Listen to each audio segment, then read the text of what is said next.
Hello everyone, आज हम एक बार फिर से राजस्थान बोर्ड की 12th मैथ की क्लास लेके आए हैं आपके लिए।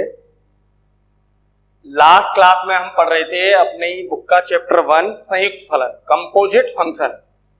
उन क्लासेस में हमने बात की थी, पहले हमने पुराना जो था अपना 11th का फलन के रिगार्डिंग जो चीजें थी उनको रिवाइज किया। उसके बाद अगली क्लास में हमने संयुक्त फलन क्या होता है, कैसे बनाते हैं, उसकी कंडीशन क्या होती है, इनके बारे में बात की। अब आज की जो क्लास हम लेके आए हैं उसमें हम बात करेंगे संयुक्त फलनों के गुणधर्म के बारे में, प्रॉपर्टीज ऑफ कंपोजिट फंक्शंस। क्या क्या प्रॉपर्टीज हो करते हैं, क्या गुणधर्म होते हैं, उनके बारे में अपन बात करेंगे। जैसा कि बोर्ड पे लिखा हुआ है, चैप्टर है अपना संयुक्त फलन कंपोजिट फंक्शन और टॉपिक है अपना संयुक्त फलनों के गुणधर्म। क्या क्या गुणधर्म होते हैं संयुक्त फलनों में? पहला गुणधर्म है अपना संयुक्त फलनों द्वारा क्रम विनिमय गुणधर्म का पालन करना आवश्यक नहीं होता है। ये जरूरी नहीं है कि जो संयुक्त फलन है वो क्रम विनिमय हो या क्रम विनिमय गुणधर्म का पालन करें। हो सकता है करें और हो सकता है नहीं भी करें, राइट। दूसरा जो गुणधर्म है वो है संयुक्त फलन साहचर्य गुणधर्म का पालन करते हैं। संयुक्त फलन जो होते हैं वो साहचर्यता के गुण को प्रदर्शित करते हैं। तीसरा गुणधर्म है दो एकेकी आच्छादक फलनों का संयुक्त फलन भी एकेकी आच्छादक होता है। दो एकेकी आच्छादक फलन है तो उनका जो संयुक्त फलन होगा वो भी कैसा होगा? एकेकी आच्छादक होगा। चौथा जो गुणधर्म है वो है कि अगर हम किसी फलन को तत्समक फलन से संयुक्त करें, तत्समक फलन के साथ उसका संयुक्त फलन बनाएं, तब भी हमें वही फलन प्राप्त होगा जिसको हमने संयुक्त करने के लिए इस्तेमाल किया है।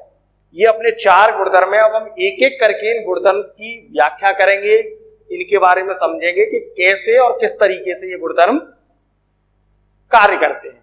चलिए हम पहला लेते हैं। पहला जो अपना गुणधर्म है वो है संयुक्त फलनों द्वारा क्रम विनिमय गुणधर्म का पालन करना आवश्यक नहीं है। चलिए भाई, क्रम विनिमयता समझते हो? क्रम विनिमयता क्या है? क्रम विनिमयता का मतलब यह जोड़ किया है अपन लोगों ने। अगर हम 2 और 3 को जोड़े तो कितना आता है? 5। अगर हम इनका क्रम बदल दें जोड़ने का, 3 और 2 को जोड़ें तब भी हमें 5 मिलेगा। तो ये जो योग की संक्रिया है, ये जो संक्रिया है योग, ये क्या है? ये क्रम विनिमय, मतलब क्रम बदल देने से, योग का क्रम बदलने से हमारे मान पर, परिणाम पर कोई असर नहीं होता है। अगर हम और एग्जांपल लें तो गुणा की संक्रिया भी क्या है? क्रम विनिमय है। 2 का गुणा 5 से करें तब भी 10 और 5 का गुणा 2 से करें तब भी 10। तो यहाँ गुणा क्या है? ये क्रम विनिमय है। लेकिन अगर हम माइनस की बात करें या भाग की बात करें तो 4 में 2 का भाग दें तो 2, लेकिन अगर 2 में 4 का भाग दें तो 1/2। तो ये जो भाग की संक्रिया है ये क्रम विनिमय नहीं है, ऐसे बोला जाता है क्रम विनिमयता, राइट। ऐसे ही क्या है? संयुक्त करना फलनों को, कंपोजिट करना, ये भी एक गणितीय संक्रिया है, फलनों में काम आने वाली एक संक्रिया है ये। तो ये गुणधर्म ये कहता है कि जब हम 2 फलनों को संयुक्त करते हैं तो ये जरूरी नहीं है कि वो उनका जो क्रम है संयुक्त करने का ये क्रम विनिमय हो। ये हो भी सकता है और नहीं भी हो सकता है, इसीलिए हमने लिखा है आवश्यक नहीं है। क्लियर? कैसे? चलिए हम एग्जांपल लेते हैं। यहां अपने पास 3 कंडीशंस आएंगी। हम पहली स्थिति के बारे में बात करते हैं। सपोज करो अपने पास 2 फलन है, एक है ए से बी और दूसरा है जी बी से। 2 फलन हो गए और हमने इनमें जीओएफ परिभाषित किया। बताओ जीओएफ परिभाषित हो जाएगा क्या? डेफिनेटली हो जाएगा। जीओएफ परिभाषित क्यों करने के लिए हम क्या करेंगे? पीछे वाले का परिसर ये है, आगे वाले के प्रांत का उपसमुच्चय होना चाहिए। है दोनों एक जैसे समुच्चय हैं, इसलिए इनमें जीओएफ परिभाषित हो जाएगा। कहां होगा? ए से सी में। लीजिए भाई, इसमें GOF परिभाषित हो गया इसे C में। अब जरा हम बात करें कि हम इसमें क्रम बदलेंगे। अभी हमने GOF बनाया, अब हम क्रम बदल के FOG बनाने का प्रयास करते हैं। क्या FOG परिभाषित होगा? ये तो परिभाषित है। क्या FOG परिभाषित हो सकता है? चेक करो। FOG के लिए अपन क्या करेंगे? G का परिसर क्या है? C, राइट, और F का प्रांत A। अब यहां A और C तो न तो एक जैसे समुच्चय है, तुल्य समुच्चय भी नहीं है, और C जो है वो A का उपसमुच्चय भी नहीं है, चूंकि C not subset of A। चूंकि C A का उपसमुच्चय नहीं है, इसलिए FOG कहां परिभाषित होता? परिभाषित होता अपना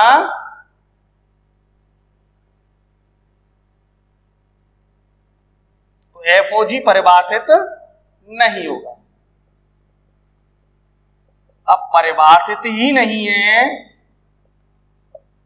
हम किसी चीज की संरचना ही नहीं कर सकते, किसी चीज को बना ही नहीं सकते, तो हम ये कैसे कहेंगे कि FOG और GOF बराबर है? नहीं कह सकते। इसलिए हम क्या कहेंगे? अतः GOF not equal to FOG। तो पहली कंडीशन में हमने देखा कि जब फलन अपने इस तरीके से परिभाषित है तो इनमें GOF तो परिभाषित हो रहा है, लेकिन FOG परिभाषित ही नहीं हो रहा, तो उनके बराबर होने का तो सवाल ही नहीं उठता। क्लियर? तो क्रम विनिमय यहां गुणधर्म का पालन नहीं हुआ। चलिए अब हम दूसरी स्थिति की तरफ चलते हैं। इसकी जगह हम एक और कंडीशन लेते हैं। हम स्थिति सेकंड पे आते हैं। सेकंड स्थिति क्या है? हम ऐसा करते हैं कि GOF और FOG दोनों को परिभाषित करने के लायक ऐसे समुच्चय लेते हैं। मान लो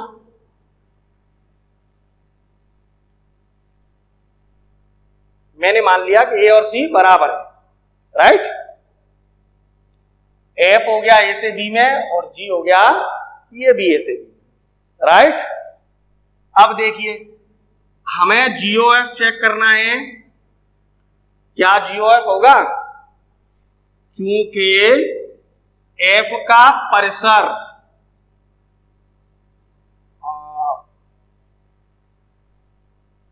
इसमें GOF परिभाषित ही नहीं हो रहा है, इस एग्जांपल की जरूरत नहीं है अपन को।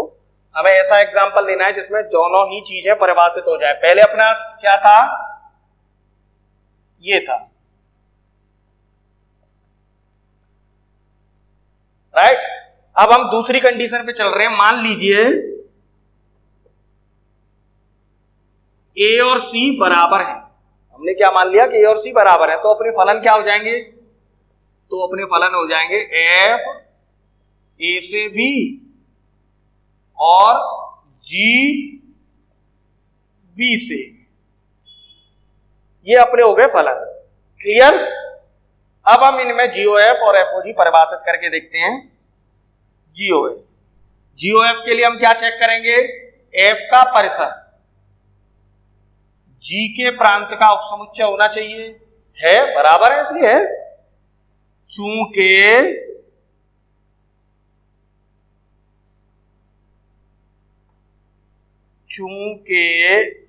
F का परिसर सबसेट इक्वल टू G का प्रांत, इसलिए GOF कहां परिभाषित होगा? A से A में।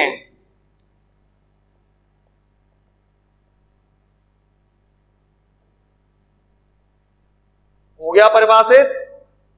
चलिए अब अगर हमें मान लो FOG परिभाषित करना हो तो FOG परिभाषित करने के लिए क्या करेंगे हम?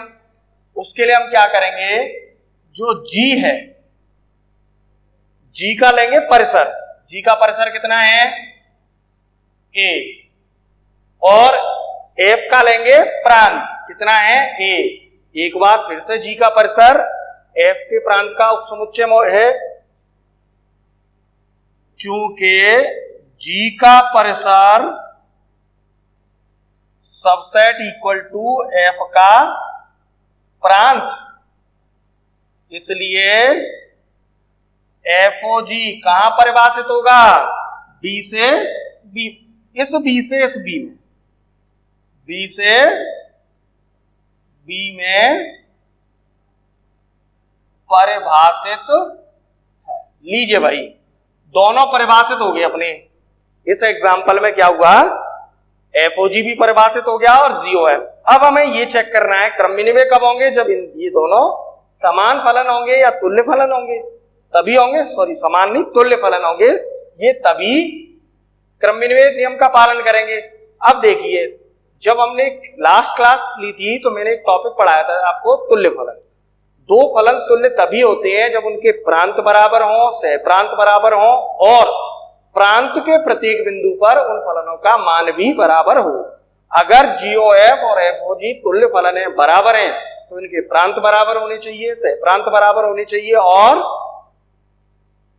प्रांत के प्रत्येक बिंदु पर इनका मान भी बराबर होना चाहिए। लेकिन अगर हम यहां गौर करें तो ये जो फलन है जीओएफ, इस जीओएफ का प्रांत है ए और ये जो फलन है एफओजी, इसका प्रांत है बी। तो अब इनके प्रांत तो बराबर है नहीं। अब जब इनके प्रांत बराबर नहीं है तो हम बाकी चीजों को चेक करने की हमें आवश्यकता भी नहीं है, हमारी पहली ही कंडीशन पूरी नहीं हो रही है, इनका प्रांत ही बराबर नहीं है। तो चूंकि यहां जीओएफ नॉट इक्वल टू एफओजी, मतलब ये बराबर नहीं है। एक बार फिर से प्रूव हो गया कि संयुक्त फलनों जो फलन है वो क्रम विनिमय गुणधर्म का पालन नहीं कर रहे हैं। चलिए हम इससे आगे एक और कंडीशन लेते हैं, तीसरी स्थिति लेते हैं, थर्ड। अब की बार हम क्या करते हैं, हम तीसरी कंडीशन लेते हैं। हम ए बी और सी तीनों को ही बराबर मान लेते हैं। हमने ए बी और सी ये मान लिया कि एक ही समुच्चय है, तो फलन हमारा क्या हो जाएगा, एप्रॉक्स कुछ ऐसे हो जाएगा, एफ हो जाएगा ए से ए और जी भी हो जाएगा ए से ए। ये अपना फलन हो जाएगा।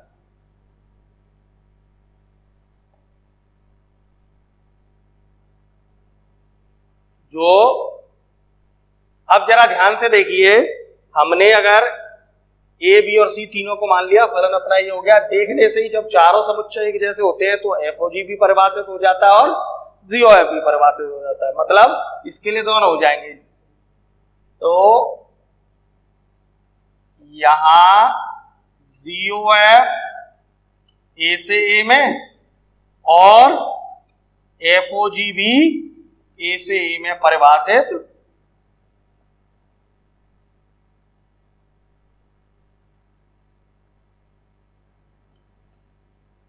इस जगह पे दोनों हो जाएंगे, चेक करके देख लो।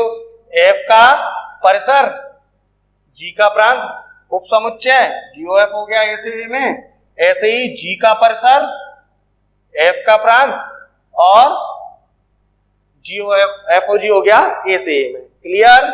चलिए अब आप लोग कहोगे कि सर फिर से अपन चेक करते हैं इनको। यहां पर जीओएफ फलन जो है उसका प्रांत और एफओजी का प्रांत एक जैसे हैं, दोनों के सह प्रांत भी एक जैसे हैं। क्या अब ये तुल्य फलन है? क्या अब क्रम विनिमय गुणधर्म का पालन कर रहा है? आवश्यक नहीं है, हो सकता है हो और हो सकता है नहीं भी हो। मैं इस चीज को एग्जाम्पल से प्रूव करता हूं। यहां ये जरूरी नहीं है कि अब भी ये दोनों बराबर हो, अब भी जीओएफ इक्वल टू एफओजी हो सकता है किसी परिस्थिति में ये समान हो सकता है किसी परिस्थिति में ये समान नहीं हो। चलिए मैं एग्जाम्पल से बताता हूं कि कैसे।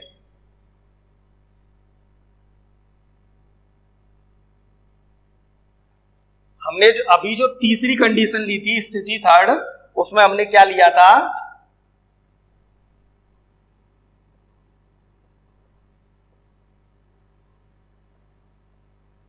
ये अपनी कंडीशन थी, एफ था ए से ए में और जी था ए से ए में। GOF था ए से ए में और FOG भी था ए से ए में, ये कंडीशन थी अपने पास। हम लगभग ऐसा ही एक एग्जांपल ले लेते हैं आपकी बुक का और उसकी बात करते हैं।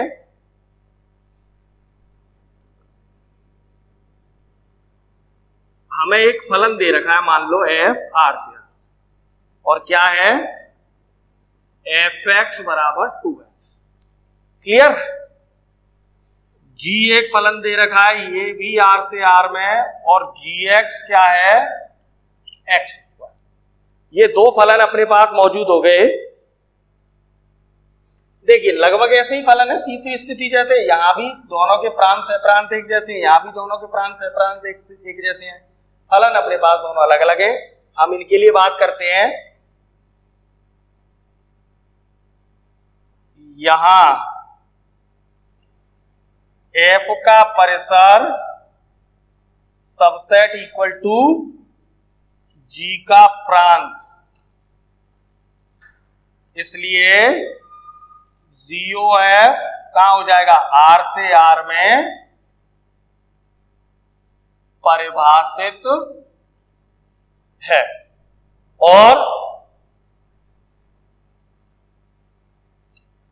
GOF x बराबर क्या हो जाएगा G ऑफ, मैंने आपको पहले ही बताया था कि क्या करते हैं अपन, इस O को हटा देते हैं, उसकी जगह मझला कोष्ठक लगा देते हैं। fx कितना है अपना, fx अपना 2x, जब g x का फलन था तो x स्क्वायर है, जब g x 2x का फलन हो जाएगा तो क्या हो जाएगा 2x स्क्वायर या बराबर 4x स्क्वायर।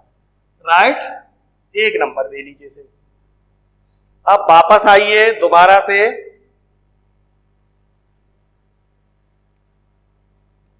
अब हम FOG को परिभाषित कराते हैं। G का जो परिसर है सबसेट इक्वल टू F का प्रांत, इसलिए FOG कहां परिभाषित हो जाएगा R से R में।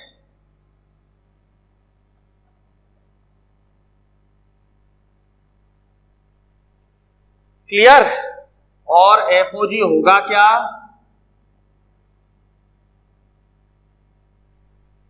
चलिए FOG x बराबर क्या हो जाएगा f g of x, gx का मान कितना है x स्क्वायर, तो f x स्क्वायर, जब फलन x का है तो 2x है, और जब x स्क्वायर का होगा तो 2x स्क्वायर, दोनों।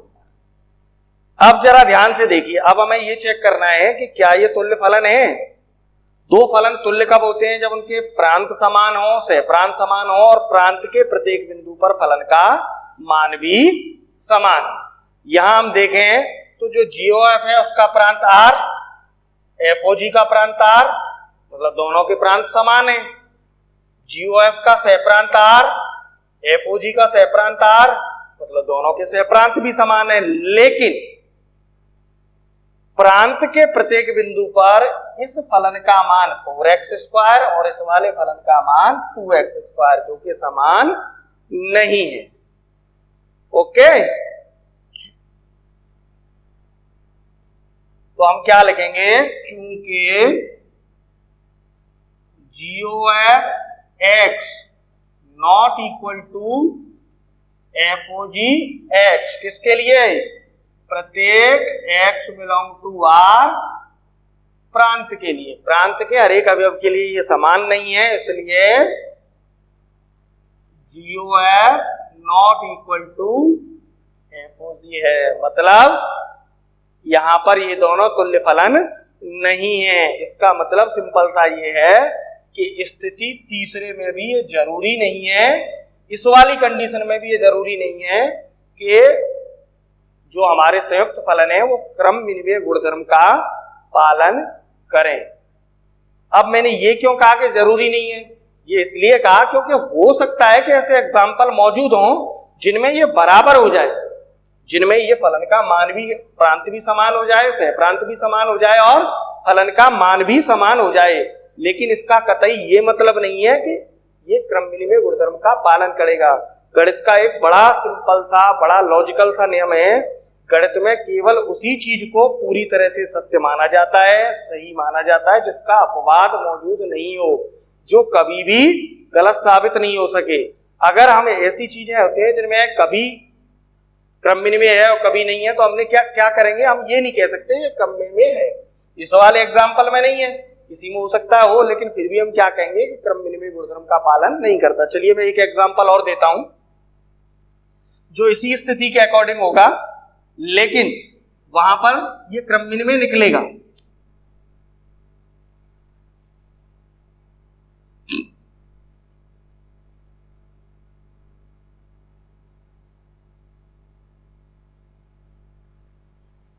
मान लीजिए जो एफ एक्स है अपने पास,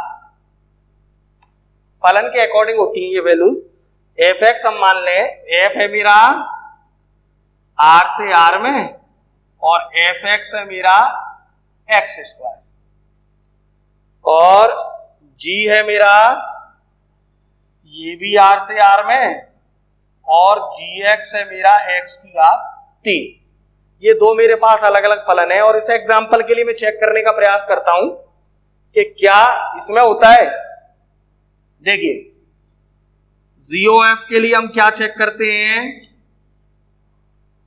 एफ का परिसर जी के प्रांत का उपसमुच्चय होना चाहिए, है तो क्या हो जाएगा, जीओएफ आर से आर में परिभाषित हो जाएगा, और क्या होगा, जीओएफ एक्स बराबर G of F X. F X की वैल्यू कितनी है, एक्स स्क्वायर।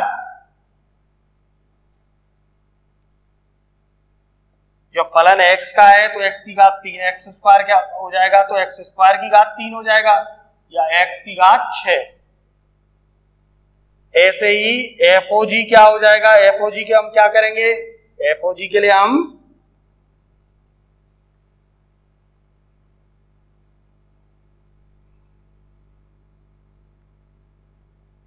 जी का परिसर है आर, और एफ का प्रांत उपसमुच्चय है, इसलिए जीओएफ हो जाएगा आर से आर में, और सॉरी जीओएफ नहीं एफओजी, एफओजी एक्स क्या हो जाएगा, एफ जी ऑफ एक्स, या एफ जी एक्स की वैल्यू कितनी है, जी एक्स का मान है एक्स क्यूब। जब एफ एक्स एक्स का फलन है तो एक्स स्क्वायर है, अगर एक्स क्यूब का हो जाएगा तो क्या हो जाएगा, एक्स क्यूब का स्क्वायर बराबर एक्स की घात 6। अब यहां इस एग्जाम्पल में अगर हम ध्यान दें, नोट करें, तो क्या हो रहा है, देखिए दोनों ही फलनों के प्रांत समान, सह प्रांत समान, और फलन के प्रांत के प्रत्येक बिंदु पर फलन का मान भी समान, क्योंकि इसलिए क्या हो जाएगा, ये जीओएफ इक्वल टू एफ। मतलब इस एग्जाम्पल में हमारा संयुक्त फलन जो है वो क्रम विनिमय निकल के आ रहे हैं, लेकिन कई एग्जाम्पल ऐसे हैं जिनमें निकल के नहीं आते, इसलिए हम कहते हैं कि संयुक्त फलन जो होते हैं वो क्रम विनिमय गुणधर्म का पालन करें, ये आवश्यक नहीं है। ये अपना हुआ पहला गुणधर्म। चलिए अपन अब दूसरे गुणधर्म की तरफ बढ़ते हैं।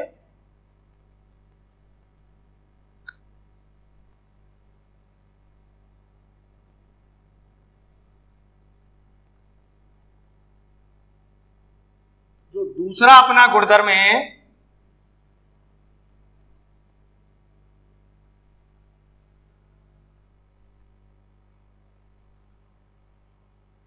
दूसरा जो अपना गुणधर्म है वो है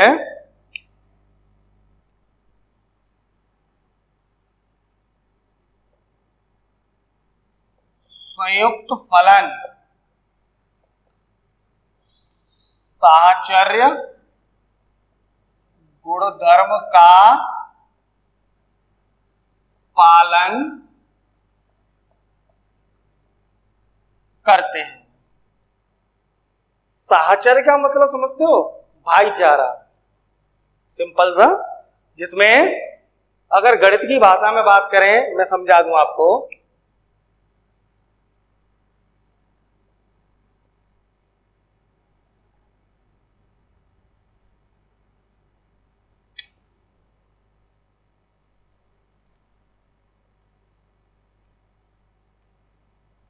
हमने क्या किया, 2 + 3 + 4 इनको जोड़ा।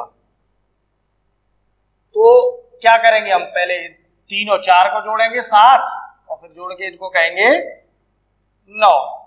अगर मैं इस कोष्टक को यहां की जगह यहां लगा दूं तो अब क्या होगा, पहले हम इन 2 और 3 को जोड़ेंगे, कितना आएगा 5, फिर 4 को जोड़ेंगे तब आएगा 9। तो सिंपल सी बात यह है कि हम पहले कौन से को जोड़ रहे हैं या इस कोष्टक की कोई वैल्यू नहीं है। ये साहचर्यता गुणधर्म कहलाता है। एग्जाम्पल से समझाने का प्रयास किया है मैंने, जिससे अच्छे से समझ पाओ कि संयुक्त फलनों में क्या होगा। साहचर्यता का मतलब सिंपल सा ये था, हम कैसे भी जोड़ दें, इस कोष्टक पहले इन दोनों को जोड़ दें फिर इसे जोड़ दें, या पहले इन दोनों को जोड़ के फिर इसमें 2 को जोड़ दें, तो बात एक ही निकलेगी, कोई अंतर नहीं आएगा। अब यही चीज हम संयुक्त फलनों के लिए बात करते हैं। तो गुणधर्म हमारा ये कहता है कि संयुक्त फलन जो होते हैं वो साहचर्य गुणधर्म का पालन करते हैं। मतलब अगर 3 फलन f, g और h ये इस प्रकार से हो कि इनके लिए हम संयुक्त फलन परिभाषित कर सकते हो, तो ये साहचर्य गुणधर्म का पालन करेंगे। बुक में ये प्रमेय के रूप में दे रखा है, प्रमेय 1.1 कहा गया है इसे। अब प्रमेय 1.1 क्या कहती है, यदि f, g और h 3 फलन इस प्रकार हो के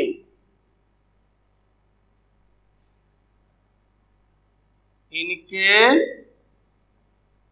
संयुक्त फलन परिभाषित किए जा सकते हो,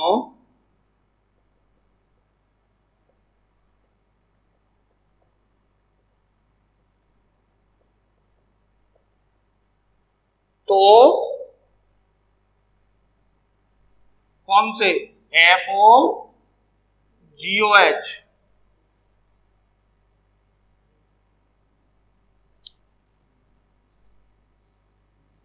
तथा FOGOH ये दोनों संयुक्त फलन परिभाषित किए जा सकते हो, तो FOGOH किसके बराबर होगा, FOGOH।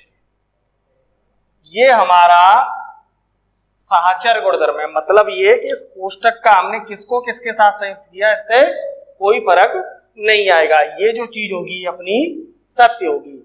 अब हम इसकी व्याख्या करते हैं कि असल में ये गुणधर्म कहता क्या है, ये कैसे हो, प्रमेय कैसे प्रूव होगी। अभी मैं इसे मिटा देता हूं।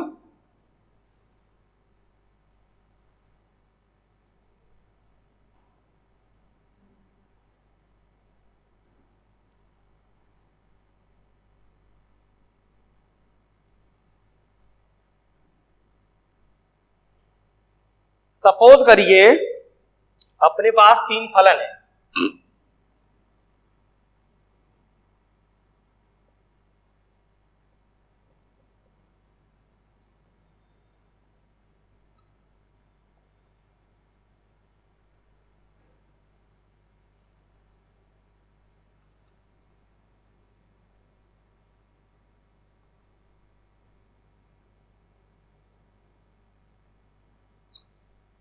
कैसे है ये तीनों फलन, H जो मेरा है वो A से B में परिभाषित है, G जो है वो B से C में परिभाषित है, और जो F है वो C से D में परिभाषित है।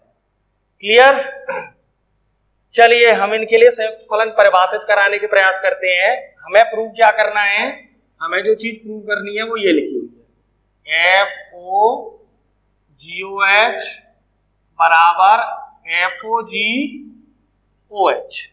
हमें ये दोनों चीज इनको बराबर प्रूव करना है। तो सबसे पहले हमें क्या होगा, GOH परिभाषित कराना होगा।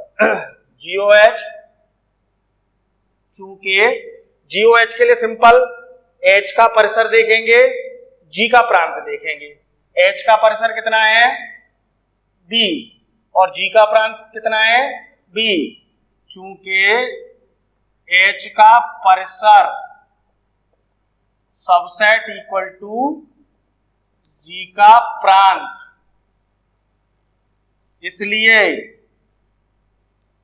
GOH कहां परिभाषित होगा, GOH A से C में।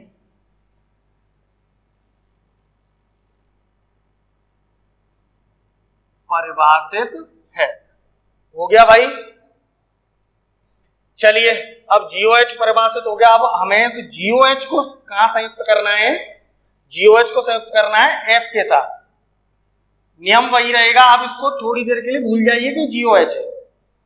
ये एक अपने पास फलन है, ये संयुक्त फलन है, इसका नाम हम GOH की जगह कुछ और भी रख सकते हैं, Q रख सकते हैं, P रख सकते हैं। तो थोड़ी देर के लिए ये इग्नोर कर दीजिए कि ये क्या है। ये मानिए एक सिंपल फलन है, रूल वही रहेगा जो बाकी के फलनों के लिए रहता है संयुक्त करने के लिए। क्या करेंगे हम, GOH का परिसर और F का प्रांत चेक करेंगे।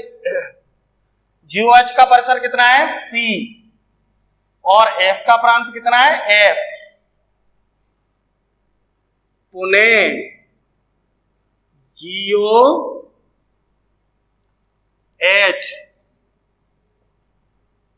का परिसर सबसेट इक्वल टू F का प्रांत, इसलिए FOGOH कहां परिभाषित होगा, A से D में, पीछे वाले से आगे वाले में, राइट। A से D परिभाषित है। लीजिए भाई, हमारा ये तो परिभाषित हो गया A से D में। अब हमें बस इसके लिए फलन और निकालना है।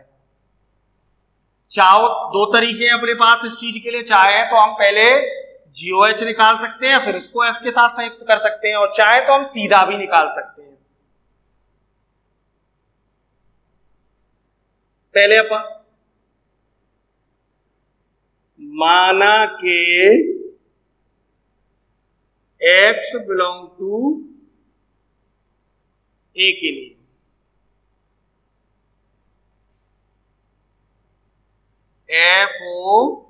FOGOH X बराबर क्या करेंगे हम, मैं आपको सिंपल तरीका बताता हूं। हम क्या करते हैं, पहले GOH को निकालते हैं।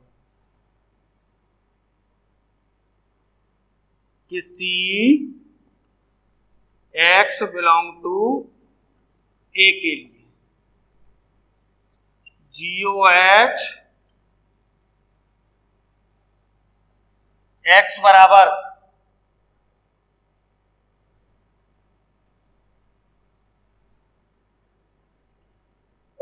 पुनः माना कि X belong to A, Y belong to B तथा Z बिलोंग टू C के लिए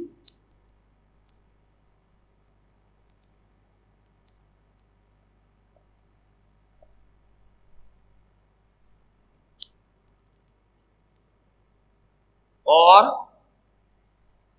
HX क्या है Y,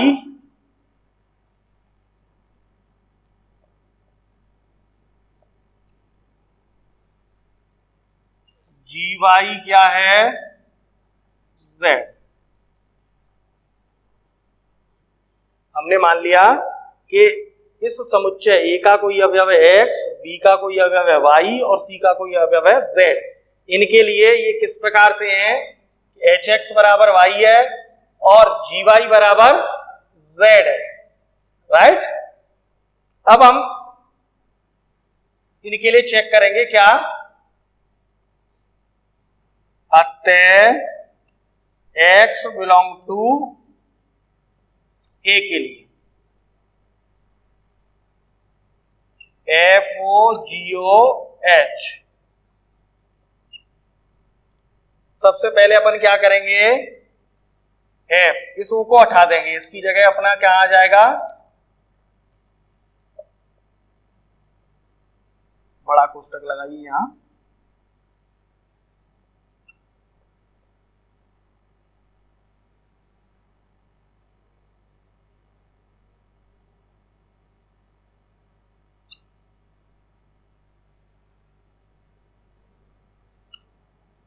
और इसे सॉल्व करेंगे। अब की बार इस O को हटा देंगे,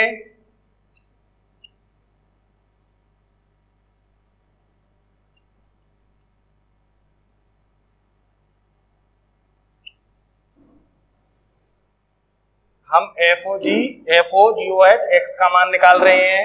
पहले हमने इस O को हटाया और कोष्टक को अंदर शिफ्ट कर दिया, फिर उसके बाद हमने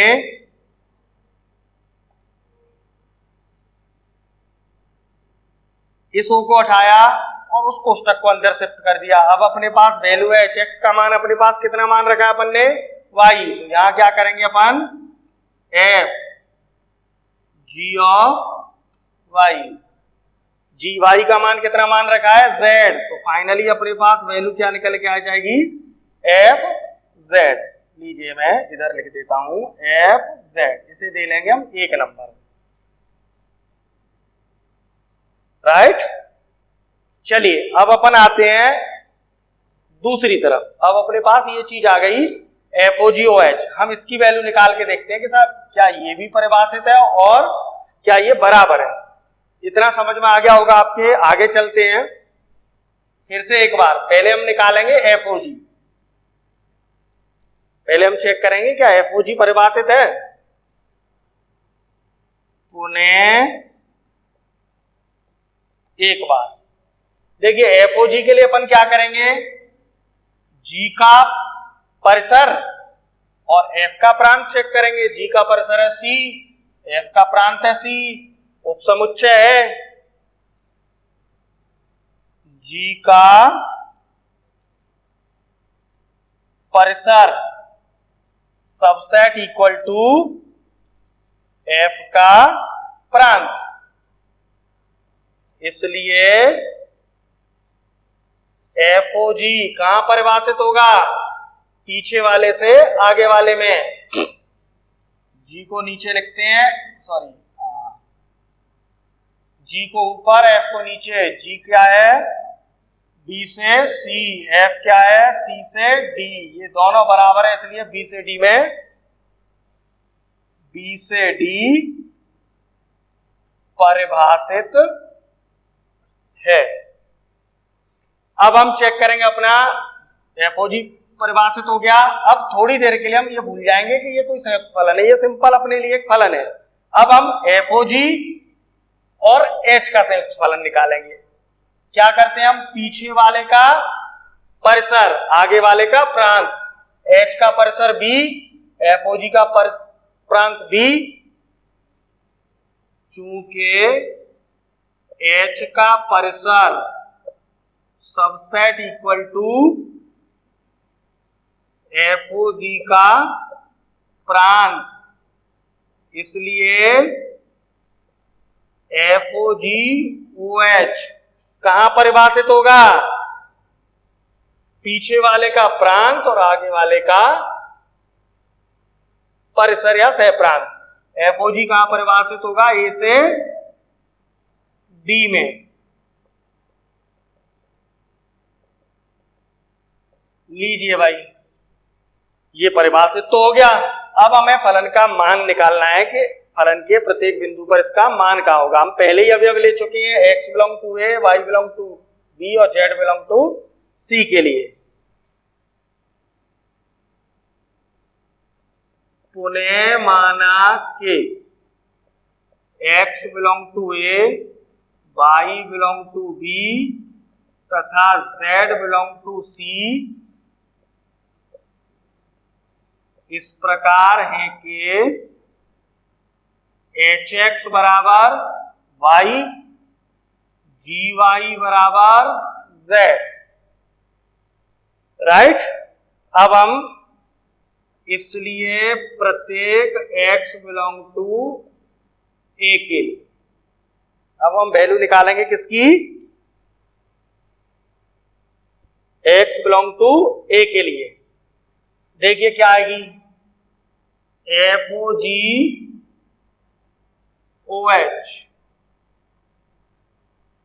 x बराबर, सबसे पहले क्या करेंगे, बाहर वाले को चेंज करेंगे, FOGH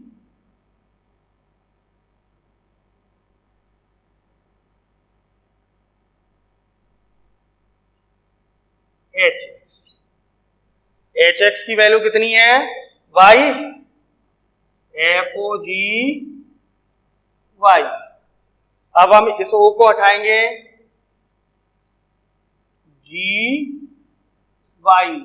GY का मान कितना है, Z, FZ।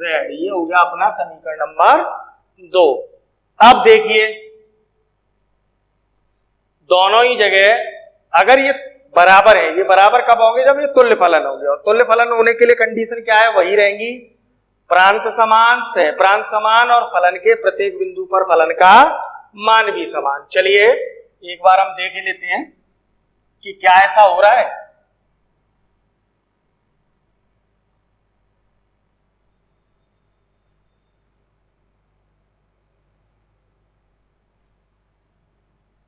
चूंकि FOGOH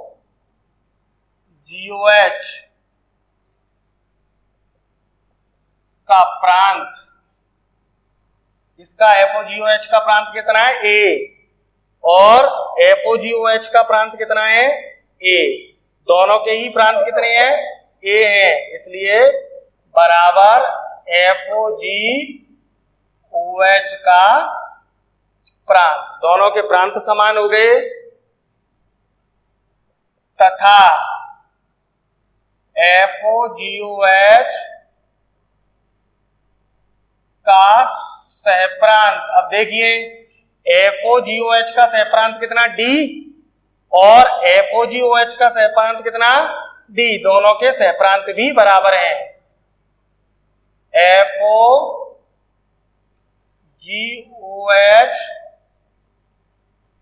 का सहप्रांत। अब हम तीसरी कंडीशन पे आएंगे। चलिए प्रांत और सहप्रांत तो दोनों के बराबर हो गए,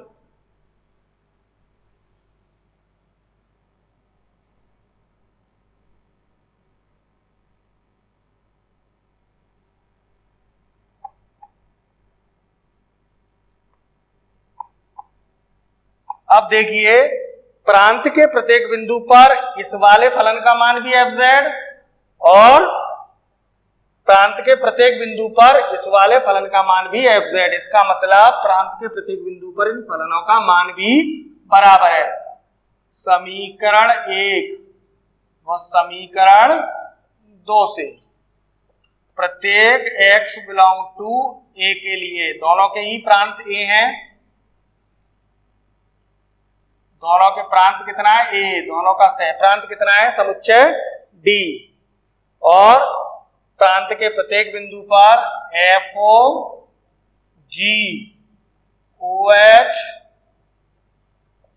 x बराबर कितना आया है, FOGOH x बराबर FZ।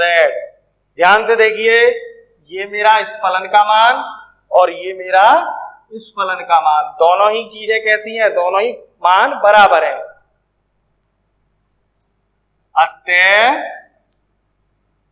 FOGOH equal to FOGOH, मतलब ये दोनों तुल्य फलन है, ये तीनों कंडीशंस को पूरा कर रहे हैं तुल्य फलन की को, इसलिए ये दोनों कैसे होंगे, बराबर होंगे। इसका मतलब ये है कि इससे कोई फर्क नहीं पड़ता कि हमने इस कोष्टक को कहां लगा रखा है, यहां शिफ्ट कर दें तो भी मान वही आएगा, और इधर यहां पर तब भी मान आएगा वही, और इधर शिफ्ट कर दें तब भी मान वही आएगा।